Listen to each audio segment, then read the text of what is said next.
A short story by Paul McCann, Jay's Christmas Dinner.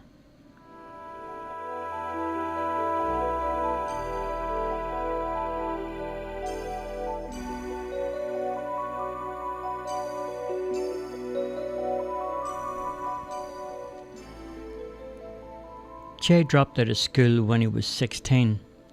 His father had a few connections around town and he was able to secure an apprenticeship for him as a chef with a local social club in town.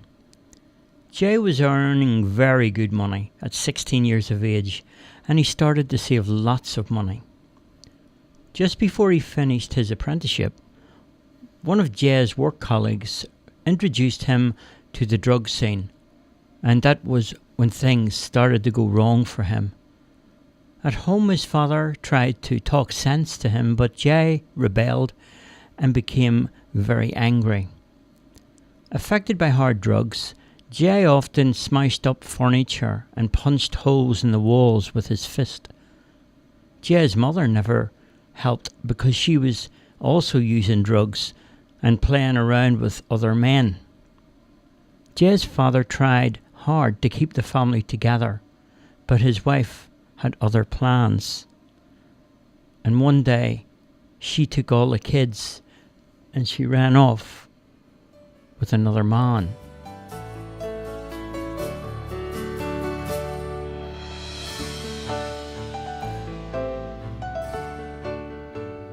Jay was now a qualified chef with the world at his feet, but his world was a mixture of chemicals and a mixed up existence fueled by narcotics.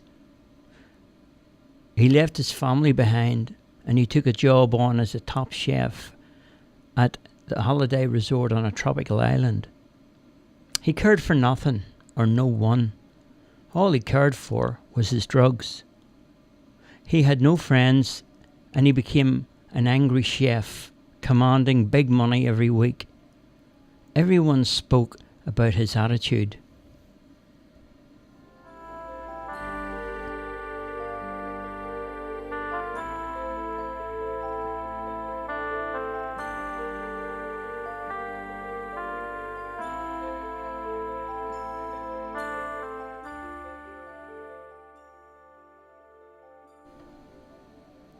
Each time Jay's father tried to make contact with him, Jay just hung up the phone. Eventually, Jay's father stopped ringing and ended up living alone. He had lost his job, he had lost his family, and he found a life as one of the homeless community, living in the People's Palace, somewhere in the city. Most every day he was hungry, and he walked the streets as a beggar, but nobody cared. Jay's father almost killed himself one day when he walked in front of an oncoming truck. People said that he was drunk, but that wasn't true. Jay's father had just suffered too much and he wanted to take an exit from life, but that wasn't successful. He ended up with some serious injuries, which he eventually recovered from. He was able to walk again on two wooden pegs that were his legs, and found that alcohol eased some of the pain. He was still living in the homeless shelter, and he was growing older by the day. Jay had a bad reputation around town as an angry chef and someone who had lost control. There were no positives in his life. The day he decided to quit drugs was when things started to go right again. It took time, but soon he was living a drug-free life. Jay left the holiday resort and took a job as a chef in a city restaurant. He had battled his way through the ranks and he made it on his own in the culinary world. He found fame and fortune on a TV program, winning the final and becoming the nation's top chef. Jay's father was unaware of his son's achievements because he lived in an overcrowded homeless shelter called Simon's House. Simon's House was built at the end of a back alley in the city, There was no TV or heating. There was no running water. There was just a mattress on the floor and a bowl of porridge in the morning and a cup of soup at night. Jay's father slept most of the day and he spoke to no one.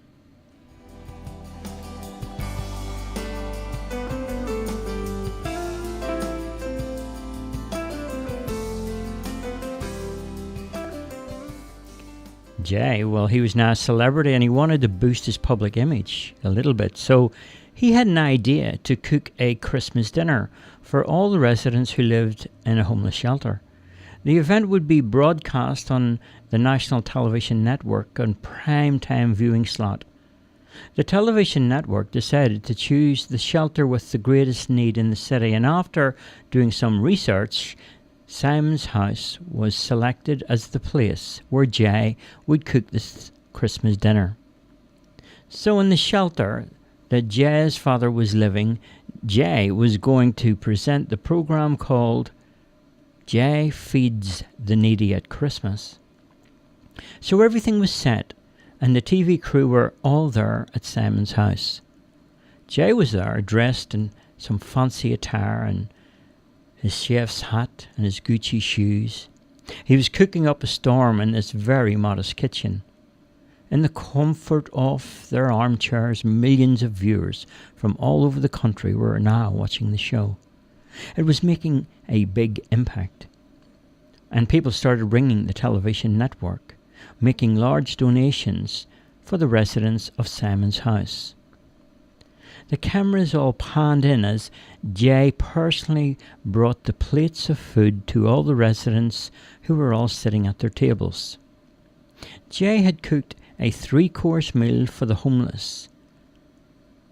And during the commercial break, the producer of the program asked Jay to randomly choose one of the residents and sit down with him and eat Christmas dinner at the table.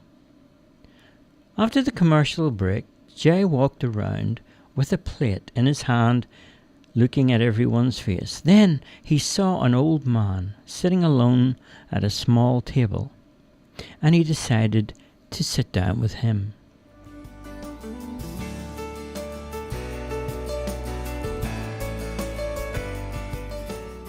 So Jay sat down and said hello.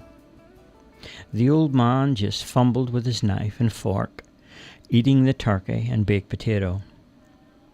He slurped the orange juice and never looked up. Jay attempted to engage the old man in a conversation, and he said, "Hey, happy Christmas! My name's Jay. I cooked you Christmas dinner. Hope you like it." 4 TV cameras zoomed in from different angles. The old man stopped eating and slowly put down his knife and fork. And he looked up into Jay's face. Jay froze as his father spoke. "Hello, son. I've waited a lifetime to hear your voice again. It's good to see you after so long."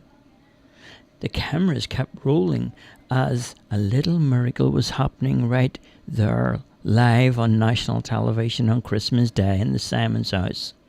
Jay and his father both started crying, and words would not come.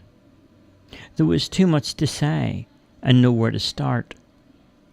It was almost time now for the show to end, and as the TV crew started handing out the gifts to all of the residents at Simon's house, Jay and his father sat looking into each other's eyes. For every one of the residents at Simon's house, it was the best Christmas that they ever had. And Jay and his father had lots to catch up on, and they both left the People's Palace that day in a limousine. That show became one of the most popular shows that night, and they had a regular series after that. The Feed the Needy show. Not only did it top the ratings, but it started a nationwide awareness campaign on help for the hungry and the homeless.